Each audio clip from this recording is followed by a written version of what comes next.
Welcome to episode 2 of the Behind the Lens podcast. I'm Madison Sharp, current multimedia editor at The Slate, and is very passionate about visual storytelling and learning from the personal stories of others. Behind the Lens aims to highlight multimedia creators in photography, videography, and everything in between. Today we're going behind the lens with Jayden Pohlman, current editor-in-chief of The Slate and senior at Shippensburg University. Thank you for being here. Of course. Thank you for having me. Of course. So if you want to start by just introducing yourself. Yeah, so like Madison said, my name is Jayden Pohlman. I'm currently the editor-in-chief of The Slate, but I worked my way up through the ranks on the visual media side, which is kind of, I feel like, unheard of, at least for like the past couple EICs and like my experience with The Slate and stuff. So yeah, I'm definitely more multimedia focused.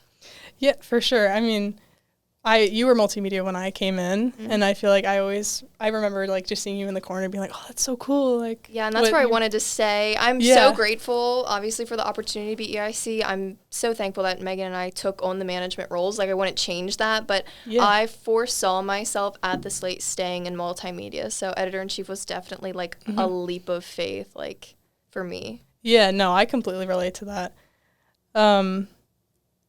Like, when I came into The Slate, I didn't really know what I was doing as far as, like, journalism or anything like that. Yeah.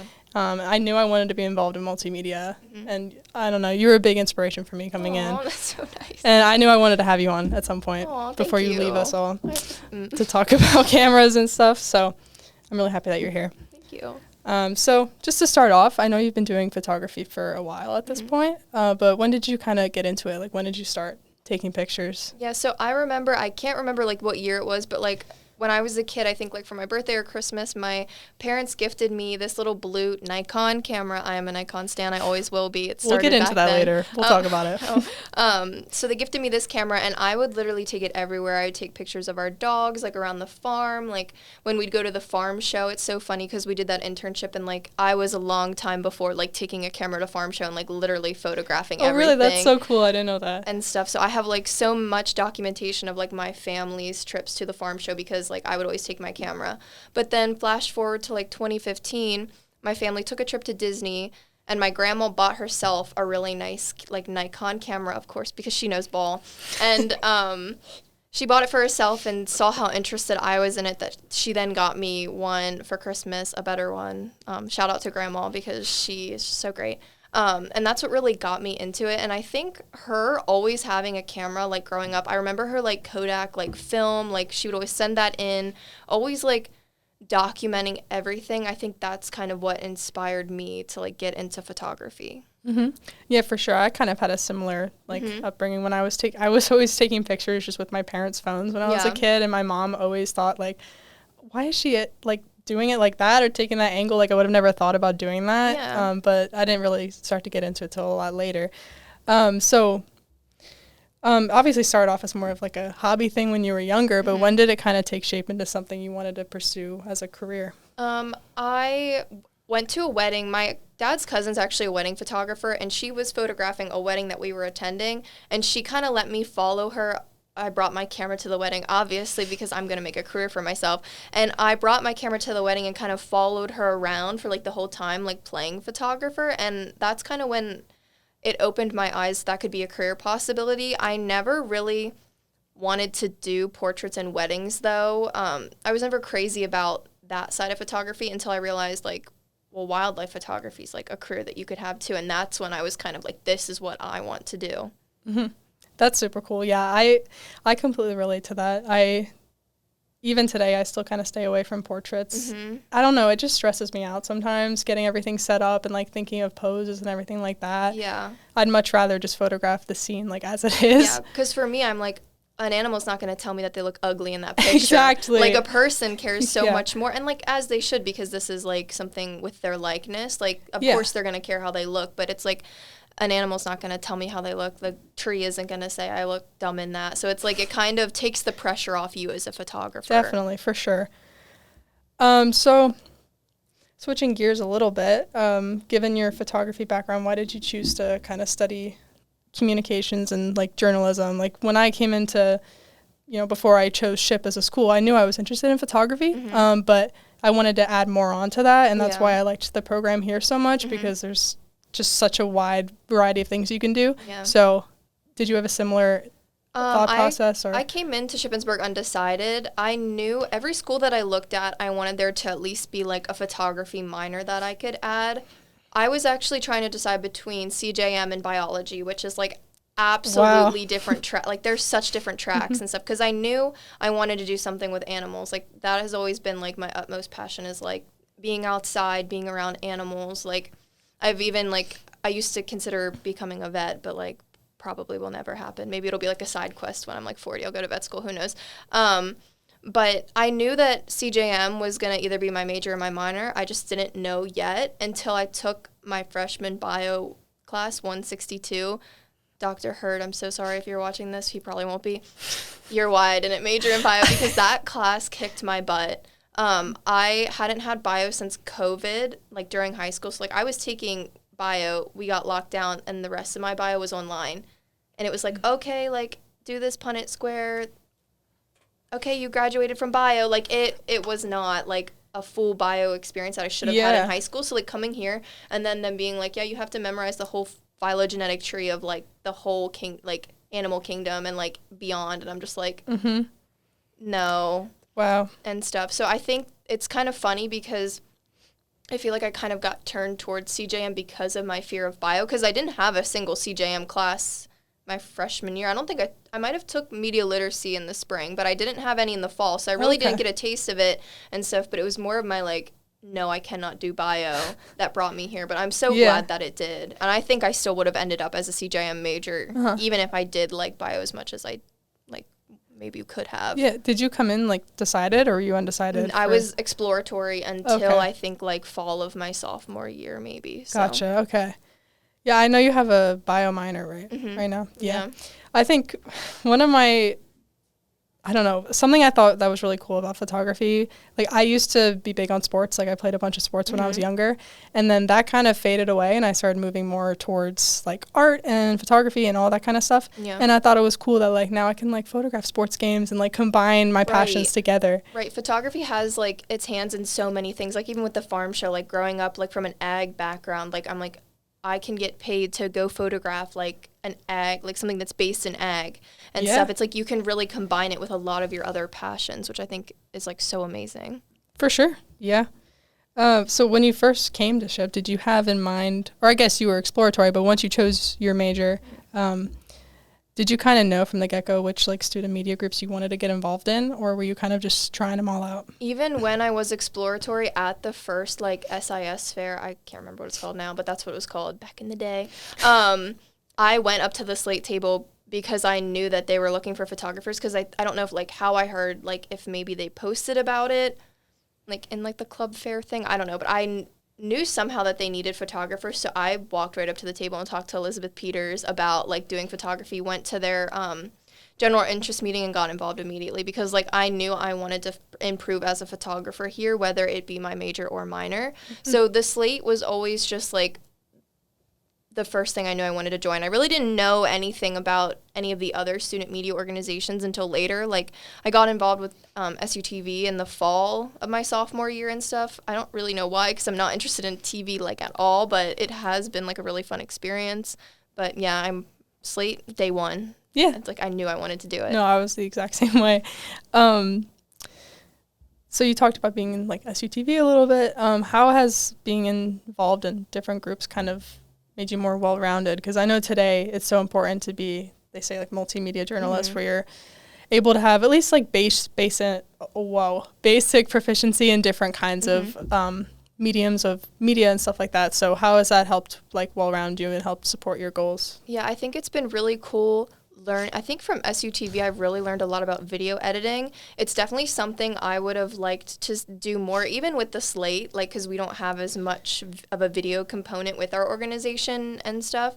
And I learned a lot from the members in that organization of like how to film video, what goes on at a broadcast for like TV obviously and stuff, and like how to talk in front of a camera like when I was anchoring. So just those skills. I feel like I'm so used to being behind the camera that when I got to anchor for them, it was a really stressful experience, but one that I'll never forget and one that I'll always be so thankful for. No, that's really cool. Yeah, I always thought that it was so cool, like just anchoring and all that stuff, because that's something that I don't know if I'd ever be interested in, but because like you said, I'm so used to being behind the camera. But honestly, this is why I kind of wanted to do this podcast, so I can get more like comfortable being on camera and also with video editing and all that stuff.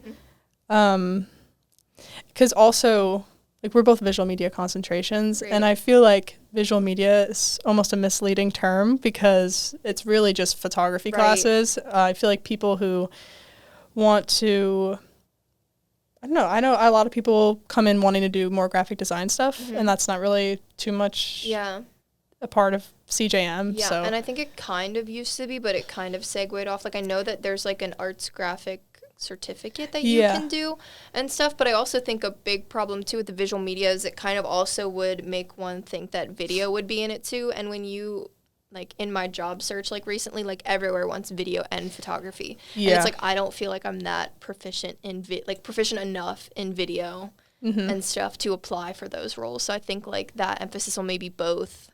Yeah. Have you ever played around with video at all? Like, yeah, so in one of my classes, I did take basic media production, and I had it with David Oliver. And so our whole final, like, was, I think we could do I think it had to be video and stuff. So I did, like, a little narrated video of just kind of about my farm and stuff like that. So it was really fun. I got, like, one of the mics from the production room upstairs, whatever. The equipment room? Yeah, the equipment room upstairs. My place of employment. Your place of employment. And sat in front of the camera and, like, talked and then shot, like, B-roll of our farm. So, like, that was really fun. That's really cool. I remember seeing that video. It was really cool. Did he play it? No, I was in your class. Yeah. No, low-key, when you're talking about it, I was like, I've seen that. And I was like, oh, wait. Because you sat right behind me. Yeah. No, because you were talking about, like, Hatfield and all that stuff, and that's where I live. So I was like, that connection was cool. Yeah. Anyway, segueing back to the slate. So you said before, like, you were assistant multimedia editor and then multimedia editor, and then now you're currently editor-in-chief. You said you weren't really planning to step into that role. Yeah. But how has it been so far? Like, personally, I mean, I think you've done a great job, but I want to hear from you. It's been really good. I think Megan and I make such a good team, especially how we decided to divide the roles, because, like, traditionally, I mean, when Drager was going over things with us, like, we didn't really like the split of how it was done. Like, I think Emmys in the past have done, like, more, like, they would pay the bills and, like, do some of that kind of stuff, which I was like, if I'm going to manage, like, external communication, like, that should be a part of my role. So, like, we kind of split it where, like, I do, like, a lot of the organization, like, scheduling meetings, like, communicating with our publishers, paying the bills, all that kind of stuff, where she kind of does more of the in-house, like, communication. She kind of spearheaded the workshops, working on, like, stuff with Issue, like, being a resource for all the editors for InDesign, because she is our InDesign god, and I literally barely know how to use it, which is crazy.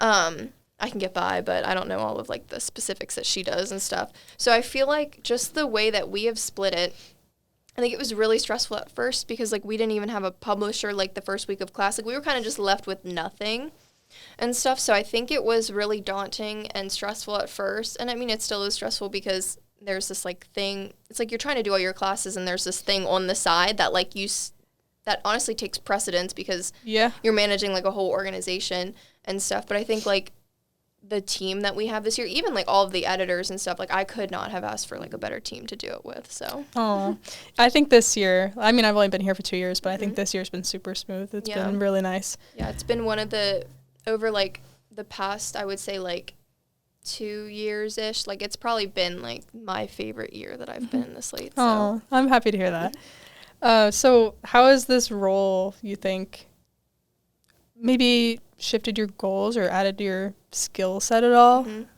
I think, like, it definitely helped my, like, confidence speaking in front of people. Like, I still get nervous. I feel like everyone gets nervous when they talk in front of people, but I definitely think it's helped me be more comfortable speaking in front of people. I never really had such a serious, like, leadership role. Like, I mean, being multimedia editor is a lot, but you're not, like, the whole organization does not, like, rest on your shoulders and stuff, like, so I think probably, like, being, like, a leader of, like, a big organization, like, that's not something I ever saw myself doing.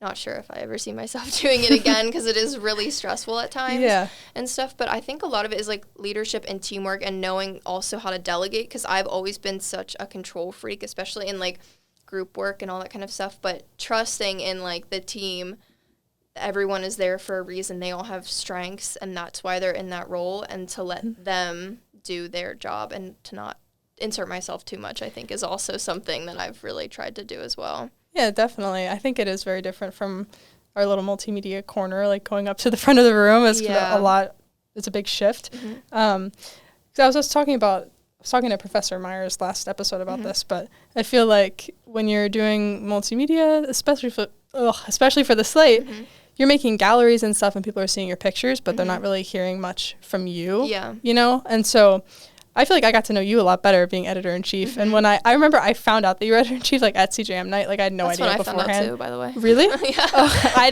had no idea. And, like, when I saw that you got that, I had no idea who was going to be up there. Yeah. And it seems like you didn't either originally. But, yeah, I just thought it was super cool because that big shift from multimedia to editor-in-chief, I mean, obviously, that's something I'm interested in as well. Yeah. And when I saw you do it, I was like, oh, she can do it, I can do it, like, you know, multimedia power, you know? Absolutely. We're going to run this organization. We're going to have a... Oh, yeah. So, big shift, but talking a little bit about internships, I know you mentioned that a little bit. You worked as a press intern for the Department of Ag at the Farm Show for 2 years. And then you also had a summer internship at Destination Gettysburg last summer, right? Yes. Yeah. How have these experiences helped aid you in your like academic and professional pursuits? I think with the PA Department of Ag one, just seeing the progress I made from like 2024 until 2026 was just like crazy in my photography. Like I just remember like I didn't even shoot in RAW back then. Like I barely knew how to use like Photoshop and Lightroom to like now like shooting in RAW, like taking some of the like my favorite pictures that I've ever taken and stuff. And doing it in like a fast-paced environment when you're tired every single day, you're like kind of grumpy, you're with a bunch of other interns, like I don't know, I just really feel like it's prepared me for like what's out there and stuff and just like really transformed my photography. And then for Destination Gettysburg, I would say that one has made me really comfortable like photographing people in public. Like it's still, I mean, and to this day, it still kind of makes me uncomfortable, but like having your camera and like trying to take like street photos like nonchalantly, like I'm not a predator. Like I'm trying to like be like, I'm not a predator. Like I'm here to do my job. But whenever you have like a job like that like to back up what you're doing, it makes the experience like a lot less scary. And just like the diversity of events that I got to photograph with them. So I got to go photograph, like I got to do food photography, product photography. I did like, they have an 1863 baseball game where like they play with the rules back from like the 1800s, like getting to do that. So it's like a sports photography kind of a thing. So it was really cool and helped me like diversify my portfolio a lot. That's super cool. Yeah. I definitely felt that this past farm show. Like, I'd never been, I hadn't even heard of the farm show. Like I'm from Philly area. I had no idea. So it was definitely a shift, but I can definitely agree with you on the whole shooting in RAW thing. Yeah. I think this past January was the first time I really was like, okay, I'm going to shoot in RAW. Yeah. It was my first like big like photography job. And I was like, I want to do it well. So I started shooting in RAW. It completely changed the game for me. Yeah. Definitely. Yeah. And I used to be such like a hater of shooting in RAW because I tried to do an event one time and I didn't realize that like the SD card that you have like affects how quickly your camera will register like the RAW photos that you're taking. Yeah. And so I tried to shoot an event and it just could not keep up and I was getting such bad results that I was like, I'm never shooting RAW ever again. Like switched my camera to JPEG, never thought about it until sports photography with Drager where he was like, well, you guys should really consider shooting RAW. And I did. And I was like, oh my gosh, like this photo's so underexposed. And I just like lifted it and the quality is still there. Yeah, like it's magic. I just, everything he had said before that, like just like went over my head. Yeah. So. No, definitely. I've had so many photos that I think are just unusable, and then you pop them in camera raw, and it's like magic. Yeah, it's crazy. That must be cool. Also, the farm show, you talked about how you have a big background in like agriculture and everything. You live on a farm, right? Yeah. Yeah. So, did you like? I mean, you've been to the farm show like what since you were a kid? I'm assuming, right? Yeah. So my parents would pull me out of school like pretty much every year to go to. Oh, really? I'd take a day off and stuff. Use one of my like sick days, and we would go and just experience the whole farm show. My dad would always want to walk through the food court down by what is it, like the giant expo hall, all the freaking equipment. We'd have to spend like 2 hours in there like looking at all of that when I just wanted to go pet bunnies and like see the cows and stuff. Yeah, that's cool. Did you like when you started interning there, did you kind of, since you had that background, did you know like, oh, I kind of want to try out these kinds of shots or these events? Like, did you have I'm assuming you had a different kind of mindset going into it with all your background. I really wanted to do livestock photography, especially because I grew up showing cows too. I wanted to cover the beef show like both years, and I got it my first year, didn't my second year, but I think Luke and I traded so that I could go and photograph it again and stuff. So kind of like knowing what the events were about before kind of gave me like a good idea of like what I wanted to go cover, what I wanted to like go see and try to photograph, even if I didn't get put on it. I also just like fangirl over Russell Redding like the entire time that I'm there, because he is like my celebrity and stuff. So that's like another thing. Like I feel like he's all of our celebrities. Like even if you don't grow up on a farm, like by the end of the week, like you're worshiping the ground that this man walks on. Yeah, you got to follow him around, right, and get some. Yeah, because he's so kind and genuine, and like you can tell he cares about what he does. So. Definitely, 100%. So, given your experience, you are graduating soon. What advice would you have for current students who are looking maybe for internship opportunities, like in this field specifically? When we talk about photography, it's very vast, and like you said, there's a lot of things that people are expecting you to know right now. So in this kind of messy field area we're in right now, what kind of advice would you have? I would say don't be afraid to like kind of get outside of what you want to do. Like I came into Shippensburg with the mindset that all I wanted to do was wildlife photography, but now I found that I do truly love portraits and like could see myself making a career out of it. I even love sports photography, and I did not grow up like playing sports, like really liking sports. So I would say like don't be afraid to like get out there and like try something different. I know that it is, like, there's so many internships, there's so much competition, but even, like, just sports info on campus, like, offers, like, a great internship opportunity for students, like, looking to improve their photography. And I think that sports is such a good, like, medium for improvement because you have a lot of action. I don't know. I feel like if you're shooting something that there's, like, a lot of action, like, the lighting, like, can be dodgy, like, you're going to be prepared pretty much for any situation then. Like, if you can shoot, like, field hockey at like high noon with like the worst lighting possible, like you're going to be fine to take a picture of like a grape in the studio because you can play with that lighting and get it to like the desirable like effect that you want. Yeah, no, definitely. I think definitely on campus is a good place to start. Yeah. I mean, when I came into school, I started taking photos for the acting group, and I've been doing that kind of off and on since I've been here. Theater photography is a big thing for me, so doing like community theater stuff, it's just, I feel like people need pictures, and that's always my thing. Like everybody wants pictures, right? And so I think it's just taking the initiative to just ask, send emails, because you never know what's going to happen. Right, and even if it can't be labeled as an internship, it doesn't matter. It doesn't mean that you can't put that experience on your resume or add it to your portfolio. Definitely, experience is experience, for sure. So this is something I haven't had the chance to talk to you about much, so I was really interested. You studied abroad in Australia your sophomore year, right? Yeah. I'd love to hear what got you interested in studying abroad and just how that experience was. Yeah, I've always like had a travel bug. I grew up on a farm, meaning like we could not travel. My dad he always said that cows don't understand the word vacation. So like we would get like maybe like a week in the summer that we'd go to the beach and stuff, but I always wanted to see more. And we had a couple study abroad students like in my high school. And I was just kind of like, well, this would be a cool experience to do, but I didn't personally feel ready for it in high school. So I always kind of had it in the back of my mind for when I was in college. And I knew that, like, one of the main places, like, I wanted to study abroad, I wanted them to have, like, diverse ecology. Like, I wanted to see, like, new animals. I wanted to get to take pictures of them and stuff. And I think I was, like, between Costa Rica and Australia. And when I sat down with Mary Burnett, she was kind of like, okay, Jayden, you could be on a plane to Costa Rica tomorrow if you really wanted to be. But Australia, like, that's going to take more planning and, like, more time out of your schedule and stuff. And she's like, this is kind of the best time to go there. And that's kind of what convinced me to take that, like, leap of faith and, like, go on, like, 16-hour plane ride across the world. Definitely, and do that. So had you never been abroad before that? Or I went on a trip to France with, like, my high school because I took French for 4 years. So I did that, like, little French trip and stuff. Okay, but that's cool. That was very, like, monitored, like, the teachers were all there to make sure, head count, like, they planned everything out. Like, I was just kind of, like, there. That's cool. Yeah, my family is very much, like, located here. I have not, this is the furthest west I think I've been. Wow. Yeah, we do not travel. Yeah. But I would love to.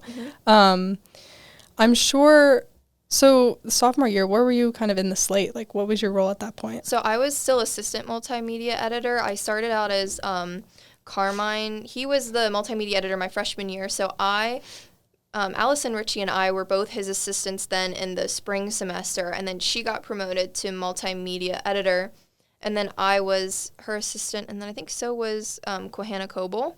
So we were both Allison's assistants and stuff. So then when I left, like, she wasn't left without, like, any help. And then after I came back, I became the multimedia editor. Yeah, because I was wondering how that kind of worked. Yeah, if you were gone for half of the semester. You guys can, like, figure it out without me. Yeah. How was that, though? I feel like I would get an insane amount of FOMO just, like, missing a semester, like, here. Yeah. Like, obviously you're in Australia, so that's cool. I really didn't have any FOMO because it was, like, yeah, like, Shippensburg is great, but I have classes on Tuesday, Wednesday, and the rest of the week I'm at the beach. I went to New Zealand over spring break. I'm jumping out of an airplane. I'm doing whitewater rafting. I'm ziplining. I just saw something in the Sydney Opera House. Like, if anything, I'm like, y'all should have FOMO of me. No, that's awful. No, that's real, though. I, life maxed my time in Australia, so I think that's why I didn't get FOMO, because, like, I was like, I am going to make the most of this. I think that's why. But I definitely did see things, like, I don't know, like, I would see, like, events that they were covering, and I don't know, that's when the, like, one thing that they covered kind of, like, blew up in their face and stuff. I'm not going to go into detail about that, but I, like, saw things that were happening, but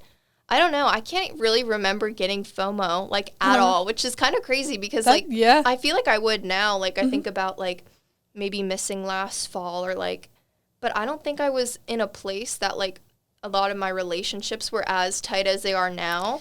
Because I really didn't, I had only been in TV for, like, a semester and stuff, and, like, a lot of those Slate people were kind of graduating, so we weren't really that close, so it was, like... That makes sense. I didn't have FOMO, which is, like, kind of crazy to think about, because I do get FOMO, like, a lot. Yeah. How was the transition, like, coming back? Depressing. It was so weird, because the fall semester of my junior year was probably my hardest semester ever, like, academically. Yeah. And stuff, because I was taking, like, a 400 level bio class, which that's, like, the only one I can remember, because it, like, consumed all of my time. I know I think I was in Drager's travel photography, and then I had 2 other classes, but I had gone from classes Tuesday and Wednesday to having classes every single day of the week. I had 3 classes in one day, like, and it was, like, there's no beach anywhere. It's cold, like, so it was kind of just, like, depressing. Like, I was happy to be back and, like, with all of, like, the CJM people and stuff, but I definitely was, like, sad, because it was like, okay, now it's time for business. Like, now it's time to lock in. Like, we need to get serious about, like, what you want to do in all of your classes and stuff. So for sure. So specifically talking about, I guess, your photography, like, tell me a little bit about the kinds of classes you're doing, kinds of things you were doing, how your photography maybe changed or developed through that experience. I really loved both of my photography classes I took over there. Somehow I managed to let them allow me to take their basic photography class, like, even though I had already taken the basic here, and I got that passed as, like, a comm elective. And then they also taught a photographic narratives class, so it was all about, like, telling stories through your photography. So I had those back-to-back on Wednesdays, and it was really cool, because the classes were 2 hours long, but, like, we'd spend, like, kind of, like, an hour in lecture and then, like, an hour outside, like, actually hands-on camera taking pictures, and then we'd upload them, and we'd all kind of, like, talk about the pictures, like, why we took them, like, what we saw in the pictures. And I think that really helped me grow, like, compositionally as a photographer, because all of my assignments in that class, it was like, okay, you took this picture, explain to me why it has leading lines, like, what are the leading lines that you're seeing. So it, like, really made you sit down and think and, like, analyze, like, okay, why is this a good picture and stuff. So I think that, and even the storytelling aspect of it was really, really cool. In my narratives class, I got to play around with, like, the kangaroos on campus. They were all having babies while I was there, so I did, like, the story of motherhood with kangaroos, and that was, like, probably my favorite photographic project that I've done to this date. So that's so, I was just about to ask you what your favorite one was. I think I've seen some of those pictures. They're so cute. I can't even imagine, like, that's, like, surreal to me. Like, yeah, it really was, and it was so cool, because I just, like, it was so peaceful just to, like, get to, this is a class assignment, I'm literally following around these kangaroos. Like, I learned, like, what time they were where, like, and like where they kind of rotated to around campus. Like, I'd be like, okay, well, like, it's 3 p.m. They're going to be on the quad because the shade is there. Like, I kind of like learned some of their behaviors and stuff, and it just kind of like gave me a taste of like what I would like my future to look like. That's so cool. Yeah, it kind of like reinforced like why you're doing what you're doing and your love for it. Yeah. That's really cool. So I'm going to make another big shift here. A lot of big, not too great segues. I'm all over the place. That's fine. I like to kind of, on this podcast, I like to talk about the broad world as well. So I want to talk a little bit about AI and just kind of your stances on that right now with photography. Yeah. It's a big question, but answer however you want to. So that's just like it. What like kind of like what is the line you think between maybe like that makes it ethical versus not? Yeah. I think that when you pass things off that as your own, but it's AI, I think that's unethical. And I also think like kind of the creativity that it's taking away from like artists and photographers, and like now that people could just upload a picture of themselves and be like, give me a headshot of me and stuff. That's kind of frustrating to me because it's like, well, that takes away business. I'm sure artists feel the same way. I think like my hope is that people are always going to want an accurate depiction of their likeness, and really through photography that's the only way you're going to get it. Like you can show AI a picture of you and get some like creepy looking like headshot, but it doesn't really look like you. Yeah. And also like what are your employers going to say like when you come in with this and you don't look like that AI headshot? No, exactly. And stuff. But I don't know. I feel like it's something that I kind of like don't think of as much as I should, because it truly does scare me and stuff with how like realistic the stuff is. For sure. Yeah, it's really scary. I haven't used it too much with my photography. I feel like I should, because I feel like it's good to know how to use it, and then you can know kind of different tools and stuff, so you know what the lines are and what you can do with it. But I definitely agree. I think the human element is the most important thing. I'd like to think that, at least, that people appreciate like the human eye more than the robots. I know recently at the Slate we did our little gallery with our little bots. That was fun to see. They're so cute. I think you can have fun with it, but obviously there is a point where... Right.